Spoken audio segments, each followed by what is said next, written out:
ऐसा शख्स जब सारे बच्चे स्कूल जाते हो बचपन में, तो यह शख्स भाग के मंदिर चले जाते हैं। और जब बचपन में जब स्कूल जाते थे, स्कूल जाते समय जब परीक्षा देते हो, परीक्षा में कहीं इनसे गलती हो जाती हो, लेकिन आज ये सबका पर्चा निकाल देते हैं। एक समय ऐसा था जब खुद का रहने के लिए घर नहीं था।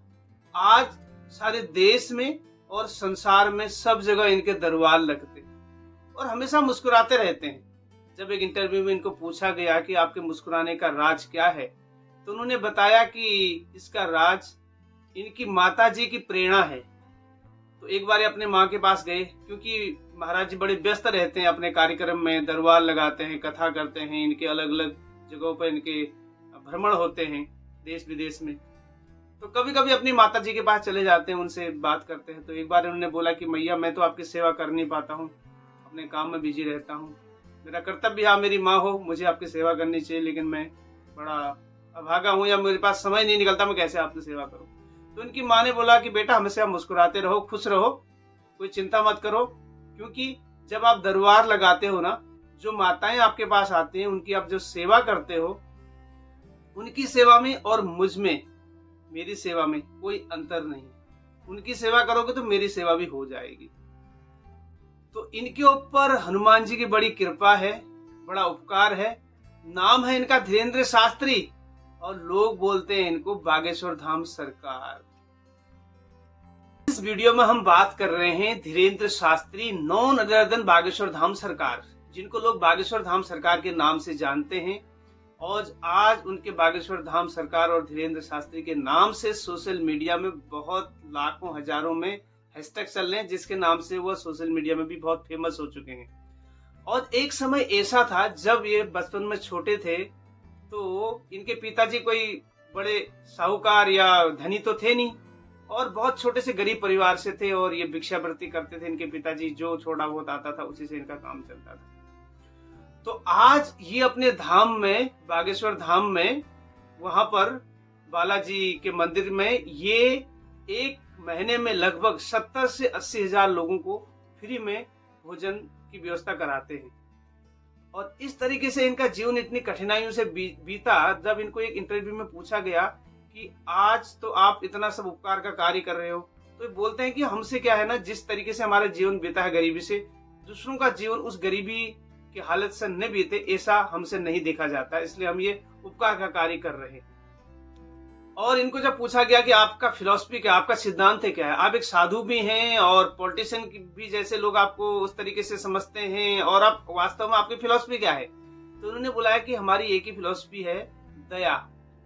दया मतलब जिसका उल्टा है याद, जिससे हमको कार्य को करने से, दूसरों का भला करने से भगवान को हमारी याद आ जाएगी और हमको भगवान की याद आ जाएगी।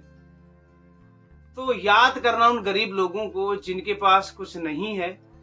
और आज तो ये बड़े बड़े कार्य कर रहे हैं, बड़े बड़े मंचों पर एक साथ एक मुश्त 151 कन्याओं का विवाह करा रहे हैं, उन गरीब बेटियों का जिनके पास कुछ संसाधन नहीं है, जिनके माता पिता नहीं है, या जो गरीब घर से है। वैसे अच्छा कार्य है, ये पुण्य का कार्य कर रहे हैं, तो ऐसा कार्य करना तो अच्छा ही है। और इनका ये लक्ष्य बताते हैं, ये ध्येय बताते हैं अपना, कि सनातन धर्म के जो मानने वाले लोग हैं उनकी रक्षा करना, अखंड भारत, एक भारत को लेके चलना, और हिंदू राष्ट्र की मांग करते हैं। और इस तरीके से कुल मिला जुला के कुछ चीजें ठीक ही हैं, क्योंकि कुछ गलत तो नहीं कर रहे हैं, कुछ किसी का शोषण तो नहीं कर रहे हैं, या कहीं पर कुछ गलत कार्य तो नहीं कर रहे हैं, कोई किसी को मार रहे हैं, किसी की चोरी कर रहे हैं, किसी को लूट रहे हैं, ऐसा कार्य तो नहीं कर रहे। कुल मिला के ठीक ही है, माइनस प्लस करेंगे तो अच्छा ही रिजल्ट है। लेकिन देखने वाली बात ये होगी कि आने वाले समय में कैसा मूवमेंट लेते हैं, क्या करते हैं, क्या इसी तरीके से ऐसे सोशल वर्क करते रहते हैं, या फिर ऐसे भगवत कार्य करते रहेंगे और साधु सन्यासियों की सेवा करते रहेंगे, गरीबों की सेवा करते रहेंगे, या फिर अपने नाम का फायदा उठा के कुछ अलग करना चाहते हैं। तो इस पे सबकी नजर तो बनी हुई है, सब लोग देख ही रहे हैं, लेकिन फिलहाल तो एक अच्छा कार्य कर ही रहे कुल मिला के। और इनके पास बोला जाता है कि बड़ी सिद्धियां हैं, जिनके बल पर ये लोगों के पर्चे बनाते हैं, उनके सारे जीवन के बारे में बता देते हैं कि क्या क्या चल रहा है, क्या क्या उन्होंने गलत किया था। बहुत सारे ऐसे इंटरव्यू इनके बड़े फेमस हैं। उन इंटरव्यू के वीडियोज में मिलियनों में व्यूज आ रहे हैं। तो काफी लोगों को फायदा भी हो रहा है, कुछ लोग बोल रहे फायदा हो रहा है, कुछ लोग इनका विरोध भी कर रहे थे। हमने देखा जब महाराष्ट्र में ये वहां पर इन्होंने लगाया था, एक अपना कथा कर रहे थे, तो वहां पर लोगों ने इनका विरोध भी किया, कुछ लोगों ने इनको चैलेंज भी किया था, फिर उन्हें बुलाया था, कुछ लोग नहीं आए। अब वो थोड़ा समाप्त हो गया है, अभी थोड़ा ठंडे भी हो गए, अच्छी तरीके से बोलना भी दे रहे, लोगों को बता भी रहे हैं, थोड़ा सोशल वर्क भी कर रहे हैं। तो वैसे भगवत गीता में भी वर्णन आया है, जो सिद्धियां हैं, सिद्धियां हो सकती है। 9 प्रकार के सिद्धियों का वर्णन है। अणिमा, लघिमा, कामवासिता, ऐसे अलग अलग 9 प्रकार की सिद्धियां हैं। उनके आधार पर आप कुछ कर सकते हो, क्योंकि सिद्धियां आ जाती है, शक्तियां आ जाती हैं किसी किसी के ऊपर पुण्य कर्मों के अनुसार। या फिर जैसा ये धीरेन्द्र शास्त्री बताते गए एक इंटरव्यू में कि जो आप ये कार्य करते हो, लोगों को बताते हो, ये शक्तियां आपके पास कहां से आई। तो इन्होंने बताया कि इनके जो दादा गुरु थे वो बड़े ही महान थे, A to Z सब कुछ जानते थे। तो इन्होंने पहले उनके बारे में बताया कि इनके दादा गुरु कितने महान थे, कितनी सिद्धियां थी उनके पास। इन्होंने बताया कि एक बार गांव में एक कुछ बड़ा आयोजन हो रहा था, रात का समय था, अचानक तेल खत्म हो गया। तो तेल में पूड़ियां तल रहे थे, अब तेल ही नहीं है तो पूड़ियां कैसे तलेंगे। तो जब इनके दादाजी को पता लगा ये बात, तो शाम का समय था, गांव में उतनी गाड़ियां भी नहीं होती हैं, उतनी व्यवस्था नहीं होती है, लाइट नहीं होती है, तो बड़े परेशान थे लोग। तो इनके दादाजी को पता लगा, तो उन्होंने एक कुंड से पानी मंगाया, 2-3 कनिस्तर पानी मंगाया, उसको तेल के रूप में परिवर्तित कर दिया, तो उससे पूड़ियां बनी, सब लोगों ने खाई। तो बताते हैं कि उनके पास बड़ी सिद्धियां थी, वो सब लोगों का भला करते थे। तो इन्होंने देखा कि बचपन में इनके भी हाथ बड़े बुरे थे, और एक बार ये छोटी उम्र में, वैसे धीरेन्द्र शास्त्री को 9 साल में बताते कि सारी सिद्धियां प्राप्त हो गई थी। तो बचपन में बड़े हालत ठीक नहीं थे, तो इन्होंने एक बार अपने दादा के पास जाके बोला कि दादा, आपके पास तो सारे लोग देश से आ रहे हैं, अलग अलग कोने कोने से आ रहे हैं, सब लोग आते हैं, तो आप तो सबका भला कर रहे हो, लेकिन हमारे खुद के घर की हालत ये है, हमें भी कुछ ऐसा उपाय बताइए जिससे हमें भी ऐसी धन संपत्ति, सुख संपत्ति मिल सके। तो उनके दादाजी ने बोला कि ठीक है बच्चा, आप रात के टाइम में आना, रात को आना। जब ये रात को 9 बजे जाते हैं उनके पास, तो दादाजी बोलते हैं कि आप स्नान करके आओ, ठंडे पानी में स्नान करके आते हैं। तो इनके दादाजी, जो हनुमान जी का वहां पर बालाजी का मंदिर है, उनके सामने इनका हाथ पकड़ के खड़े हो जाते हैं और बोलते हैं कि आज बालाजी हनुमान जी को बोल दो कि हनुमान जी, आज से हम आपके हो गए, आज से आप हमारे हो गए, हम आपके हो गए, आप हमारे हो गए, ऐसा बोलो। ये बताते हैं धीरेन्द्र शास्त्री की उस समय इनके साथ जो घटना घटी वो बड़े दिलचस्प थी। आज भी कई बार दिन में याद करते कि बिजली कड़की थी, अचानक आवाज आई थी, शरीर में कंपन हुआ था, बट इनके दादाजी ने इनका हाथ पकड़ा हुआ था, इनकी बाहें पकड़ी थी, इसलिए इनको थोड़ा डर भी लगा, अंदर से कंपन हो रहा था, लेकिन कुछ हुआ नहीं। और उस दिन से इनके ऊपर इस सिद्धि प्राप्त हो गई, कृपा प्राप्त हो गई।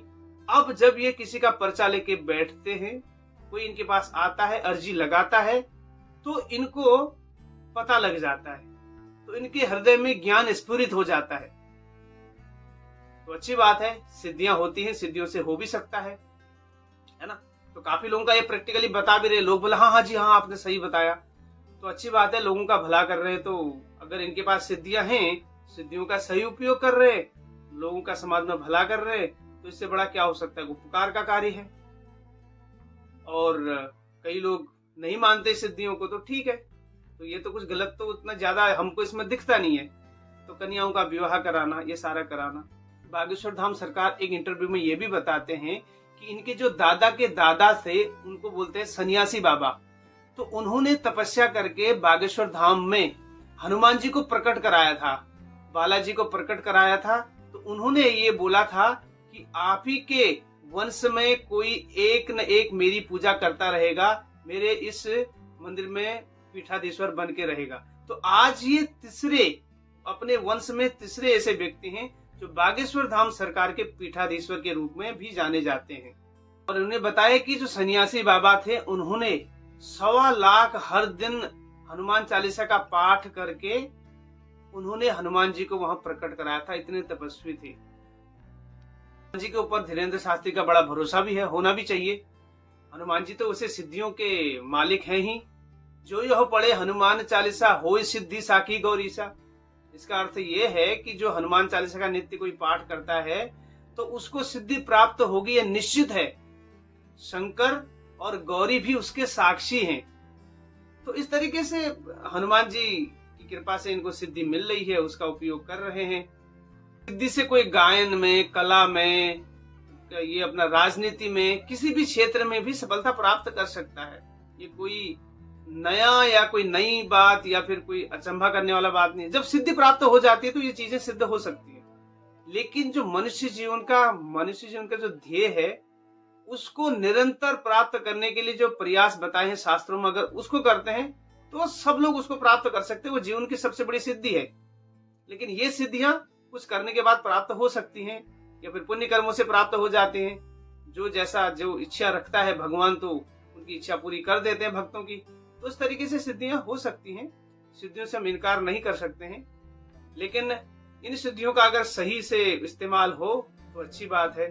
तो जैसा कि इनको जो भी मिल रहा है, धन संपत्ति इत्यादि, मान सम्मान, तो उसके बल पर अगर अच्छा कार्य करें, लोगों का भला करें तो अच्छी बात है। जैसे कि अभी हम देख रहे हैं कि 100-150 ऐसे कन्याओं का, बालिकाओं का, बेटियों का विवाह कर रहे हैं जो गरीब है, घर से जो कर नहीं पा रही हैं।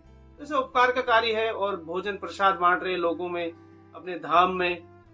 और उनका एक अपना एजेंडा है हिंदू राष्ट्र का। तो वो भी एक बहुसंख्यक देश में अगर ये हो भी रहा है तो कोई बहुत आश्चर्यचकित होने वाली बात नहीं है। तो आप सबका इस वीडियो के बाद इनके बारे में क्या बोलना है, आप कमेंट करके जरूर बताइए। हरे कृष्णा।